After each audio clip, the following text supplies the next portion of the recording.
Bom, devido à idade, não consigo já ficar em pé por muito tempo. Eu vou falando sentado, mas como sou visível. É o seguinte, eu nem queria falar agora. Tinha dito à senhora que veio pedir se queria falar ou não. Eu disse sim, quero falar, mas quero ouvir os outros primeiro. E ela logo colocou-me a falar neste momento. Então, pronto, eu vou dizer algumas coisas, mas eu queria falar depois de muitas pessoas falar, que era para eu aproveitar a boleia das ideias deles e dizer alguma coisa. Mas ela fez uma armadilha, pronto. Tá bem, mas não há problema, vou dizer algumas coisas, se calhar mais tarde também vou dizer outras, não sei. Se apanhar, não é? Porque posso não ter nada para dizer. É o seguinte, eu estive a ouvir atentamente as apresentações. Aliás, antes disso, das apresentações, eu estou com um sentimento um pouco estranho de que a COTE está a ter uma avalanche de contribuições que há de ultrapassar naturalmente a sua capacidade de síntese e de direcionar tecnicamente as melhores soluções, ou de selecionar tecnicamente as melhores soluções. E já ouvi, não participei em muitos debates, mas tenho escutado muito no YouTube e tal, os debates, as escutações nas províncias, em Massinga, em Magude, onde, em Nampula. Aquilo que as pessoas dizem são tantas coisas que eu não sei se há capacidade de síntese a nível da COTE para depois saber a relevância e juntar as coisas pelo seu mérito. Quer dizer, juntar que esta matéria é mais ou menos parecida com esta para ficar neste grupo. Esta matéria foi dita aqui, foi dita em Matutuine, foi dita em Marupa, e esta foi dita em Zumbo, fica neste grupo. Eu estou a ter medo de que grandes contribuições da população e das pessoas acabem ficando fora do jogo, exatamente por dificuldade material e física de absorção de tamanhas contribuições. Relativamente àquilo que foi dito aqui sobre a lei eleitoral especificamente, o Dr. Guilherme acaba de enumerar 6 leis eleitorais em Moçambique. Moçambique não precisa de 6 leis eleitorais, precisa de uma lei eleitoral. Moçambique não deve ter 6 leis eleitorais. Essa coisa de que há lei para a eleição do presidente da República, lei para a eleição dos deputados, lei para a eleição dos membros da Assembleia Municipal, não é nada isso. Isso é eleição tudo, é lei eleitoral. É uma lei eleitoral. Primeiro passo, fundir essas leis todas. Produzir uma única eleitoral, que tem uns artigos relativos ao município, tem artigos relativos às províncias e tem artigos relativos ao Presidente da República e à Assembleia da República. Não precisamente produzir uma lei. Por exemplo, se formos a pegar a Lei 14/2024, de 23 de agosto, e a Lei 15 da mesma data, /2024, de 23 de agosto, qual é a diferença entre essas duas leis? Não há diferença nenhuma.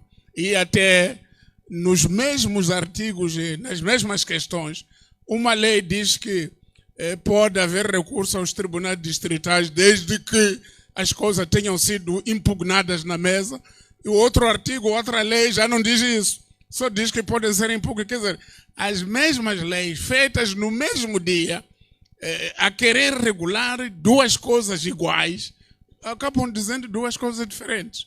Portanto, não é necessário andarmos a fazer uma floresta de leis aqui no país. E 2, essa coisa a necessidade de codificação, que o Dr. Xiziane disse muito bem. É necessária a codificação, mas não é o primeiro passo. Se codificarmos aqui neste país, amanhã vamos mudar outra vez. Primeiro temos que codificar as mentalidades dos que fazem as leis.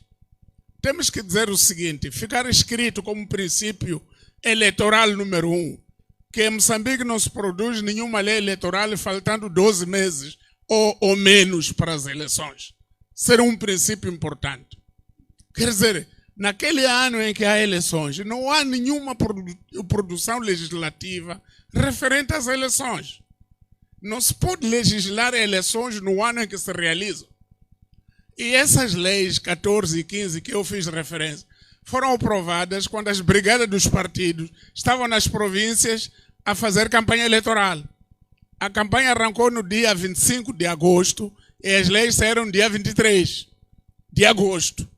Quer dizer, eu estou na província, vou aplicar uma lei que ainda não saiu. E depois a lei vai me apanhar lá, já durante a campanha. Não faz sentido isso. Então, esse tipo é isso que pode dificultar a codificação. Portanto, é preciso combater isso. Não é preciso termos muitas leis. É uma lei eleitoral que vai ter o seu capítulo tal para tratar de eleição autárquica, capítulo tal, porque essas leis todas acabam dizendo a mesma coisa. Todas falam da convocação das eleições. As eleições autárquicas são convocadas com 18 meses de antecedência.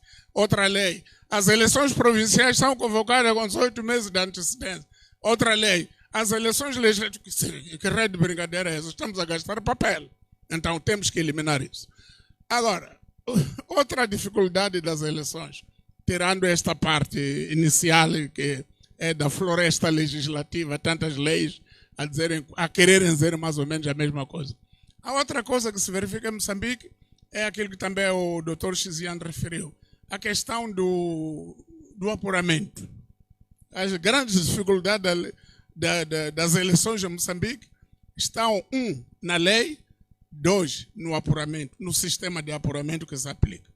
O apuramento, há muitas propostas, votação eletrônica, etc. Eu acho que não estão criadas ainda as condições infraestruturais para o país todo aplicar simultaneamente uma votação eletrônica. Se quisermos ver se estão criadas ou não, podemos experimentar em 2028 nas autarquias, para ver se funciona ou não.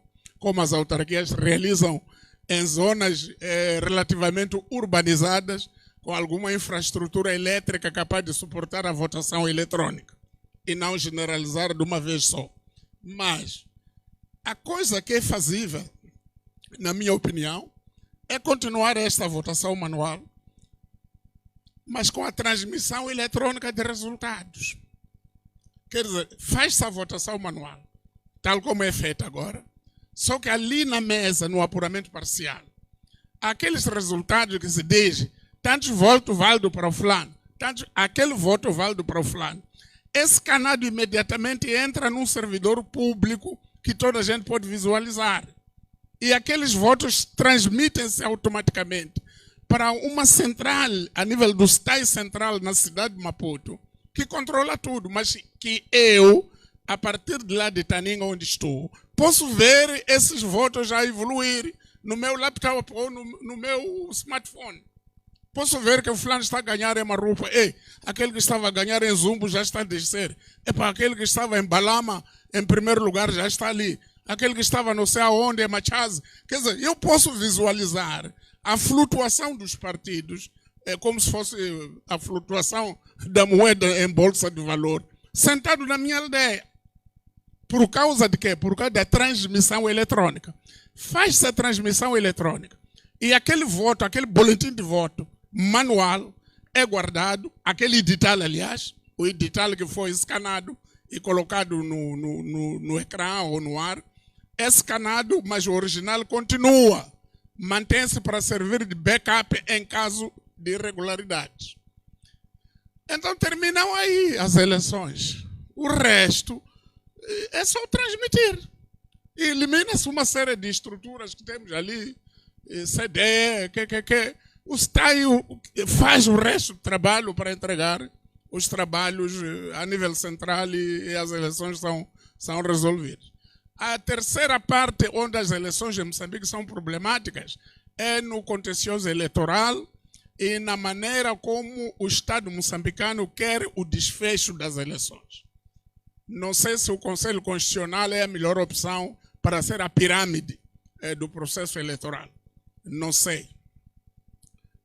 Não sei, para ser o topo, aliás, o topo da pirâmide eleitoral. Não sei se é a melhor opção política, constitucional ou não, mas isso há de ver outros senhores que entendem melhor disto. Mas pelo desempenho atual não me parece a melhor opção. Então temos que encontrar uma saída. Ou criamos tribunais eleitorais hierarquizados, organizados da maneira correta, ou criamos um mecanismo em que as coisas, quando um tribunal do distrito decide em plenitude da questão e depois, nas questões não recorridas, aquelas questões avançam, como se avança nos casos normais nos tribunais. Portanto, essa parte da intervenção do judiciário, penso que tem que ser trabalhado com muita atenção e com técnicos de direito, pessoas que entendem melhor isso, para termos um país que se liberta e não ficar engasgado. Muito obrigado.